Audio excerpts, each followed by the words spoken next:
हाय friends, मैं हूं Manav. Welcome to Movie Shoovy and Movie Shoovy Express मेरा दूसरा चैनल है जहां पर हम बहुत सारे मूवीज़ के फाइनल रिजल्ट्स यानी कि बॉक्स ऑफिस पे उनका क्या परिणाम रहा वो डिस्कस करते हैं। तो फटाफट से उसको भी सब्सक्राइब कर लेना, कोई भी मौका छोड़ना मत मुझसे मिलने का।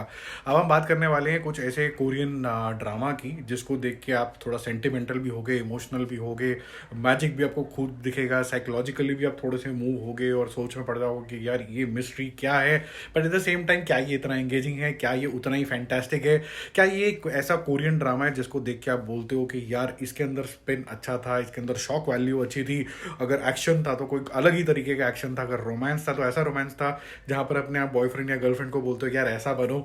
तो क्या ऐसी इंटेंसिटी इसके अंदर थी कि नहीं थी, यही सब हम डिस्कस करेंगे यहाँ पर। क्योंकि कहानी जो दिखाई जाती है एक लड़की की दिखाई जाती है जिसका नाम है यूआई, और यून आई का जो बचपन है वो थोड़ा ट्रबल ट्रबल से गुजर रहा है। वो स्कूल में पढ़ती है, अपनी जो छोटी बहन है उसका भी ख्याल उसको रखना होता है, और इसलिए रखना होता है क्योंकि इसके पिताश्री लोन लेके कहीं भाग ली हैं और भागते ही चले जा रहे हैं, और इसकी सारी रिस्पॉन्सिबिलिटी अब यूआई के ऊपर आ गई है। अब यूआई के साथ प्रॉब्लम ये है कि वो उसको अपना स्कूल भी संभालना है, अपने छोटी बहन को भी संभालना है, खाना वाना भी देखना है, पार्ट टाइम जॉब्स भी करनी है, स्कूल में उसकी थोड़ी बुलिंग वुलिंग भी होती है, उसकी गरीबी का भी मजाक उड़ाया जाता है। तो लाइफ एकदम बसंड है।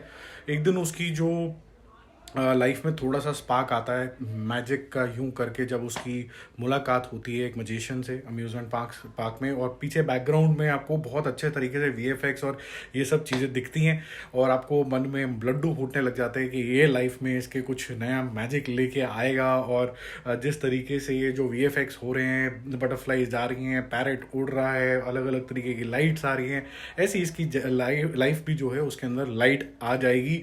और आपको ऐसा लगता है कि जो आई का जो गुमनामियां हैं वो हैप्पीनेस के अंदर, स्माइल के अंदर कन्वर्ट होती जा रही हैं। तो ये जो म्यूजिशियन है वो जेन्युइनली कुछ मैजिक करता चला जा रहा है अपने पैरट के साथ। चार्मिंग है, पॉजिटिव है, बट थोड़ा सा उसके अंदर सस्पिशन भी है। और यहाँ पर आता है एक ट्विस्ट, और वो ट्विस्ट क्या होता है वो आपको फिगर आउट करना होता है। अब दोस्तों ये जो जितनी भी सीरीज़ है ये इसी तरीके से चलती है और इसी तरीके से ख़त्म हो जाती है, तो आप इसका पर्पस ढूंढने लग जाते हो। वो इसकी सबसे बड़ी शॉर्टकमिंग है मूवी की, सीरीज़ की।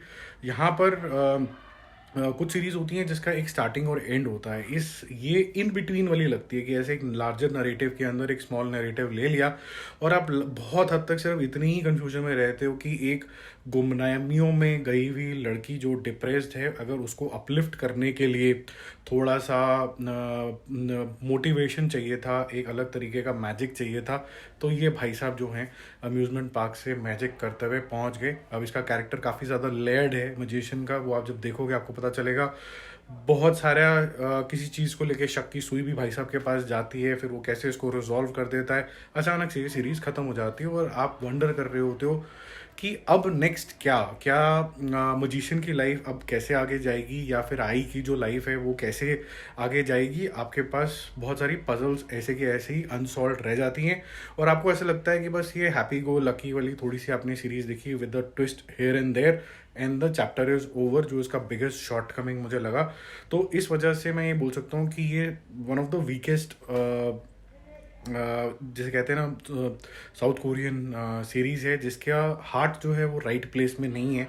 क्या ये कन्वे करना चाह रहे हैं वो थोड़ा सा कहीं ना कहीं ये ढंग से कर नहीं पाए। और जो एक्टिंग भी है मेन प्रोटैगनिस्ट की स्पेसिफिकली आई की, जहाँ पर उसको इंटेलिजेंस दिखानी है अपनी, क्योंकि वो काफ़ी ब्राइट है स्कूल के अंदर, उसको बहुत स्ट्रगल करना है, तो उसकी जो स्ट्रगल की लाइफ है जब वो बुली हो रही है स्कूल के अंदर वो, और एट द सेम टाइम जब उसको अपने आप को अपलिफ्ट करना है और पार्ट टाइम जॉब करनी है, ये सारे अलग अलग कैरेक्टरिस्टिक्स हैं। ये जो वेरिएशन है वो ढंग से वो डिपिक्ट कर नहीं पाई। मेरे ख्याल से जो डायरेक्टर साहब है बहुत ज़्यादा मैजिक में घूम गई, जिसकी वजह से ये सीरीज़ का पर्पस जो है वो थोड़ा सा हिल गया। बट आपको विजुअली अच्छी लगेगी, कुछ सॉन्ग्स जो हैं वो ठीक लगेंगे, बट थोड़ा सा ओवरडू भी लगेगा क्योंकि बहुत सारे सॉन्ग्स आ जाते हैं, विजुअल्स आ जाते हैं, तो आपको लगता है कि यार मेन मुद्दे पे आ जाओ, इसको छोड़ो, ये समझ में आ गया हमें। जिसकी वजह से मेरा मूवी शूवी स्कोर भी मैक्सिमम रहेगा B. It's a one time watch if you have nothing else to see, otherwise you can give it a skip also. It's a long series, ये मतलब 50-50 मिनट के इसके एपिसोड हैं, 6 एपिसोड हैं। हिंदी में भी नहीं है, आपको इंग्लिश में देखने पड़ेंगे या कोरियन के अंदर देखने पड़ेंगे। तो आपको ऐसी फीलिंग आनी शुरू हो जाती है तीसरे चौथे एपिसोड के बाद, यार समझ में आ गया, थोड़ा छोटा रखो इसको, इतना लंबा लंबा क्यों ड्रैग कर रहे हो। तो मुझे तो इतनी अच्छी नहीं लगी, मैं थोड़ा सा डिसअपॉइंटेड ही हूँ उसको देख के। बाकी अगर आपकी इच्छा है तो आप देख लो और फिर उसके बाद बताना अगर आपका कुछ और ऑब्जर्वेशन होता है तो जल्दी मिलते हैं एक और रिव्यू और अपडेट के साथ। Don't forget to subscribe the channel which is Movie Shoovy and Movie Shoovy Express. Bye bye.